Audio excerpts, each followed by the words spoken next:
Ang intense ng mga kaganapan ngayon sa abot kamay na pangarap sapagkat magugulat ng sobra si Annalyn sa mga aaminin sa kanya ng kanyang lolo Pepe.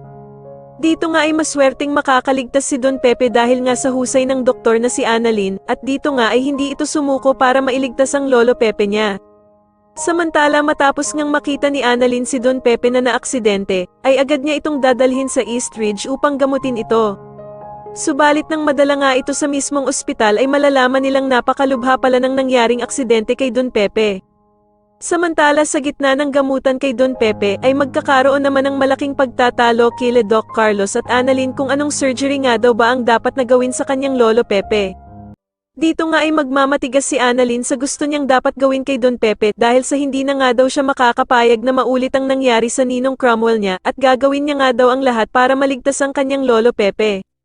Subalit sa kasamaang palad naman sa gitna ng operasyon ay mahahalata nila Doc Lyndon at Doc Carlos na nanginginig ang mga kamay ni Annalyn.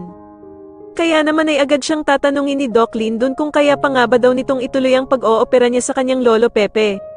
Ngunit matapang nasasagutin naman siya ni Annalyn na kaya niya nga daw na ipagpatuloy ang pag-oopera niya sa lolo niya at dagdag pa nga niya na hindi siya makakapayag na hindi niya ito maligtas. Sa kabilang banda naman ay manginginig sa takot itong si Zoe dahil sa tatawagan siya ni Doc Robert pero sasabihin lang pala nito sa kanya na buhay pa ang lolo Pepe niya. Kaya naman ay sobrang magpapanik ang mag-inang Zoe at Moira dahil sa nalaman nga nilang buhay pa pala ang tinulak niya sa bangin na si Don Pepe. Pero dito nga ay palalakasin ni Zoe ang loob ng ina niyang si Moira na maliit na nga lang daw ang chance na mabuhay si Don Pepe kahit na oprahan pa daw ito. Samantala ay pupunta naman sa East Ridge sila Zoe at Moira para mag-obserba kay Don Pepe at dito nga ay magpapanggap sila ng mga inosente.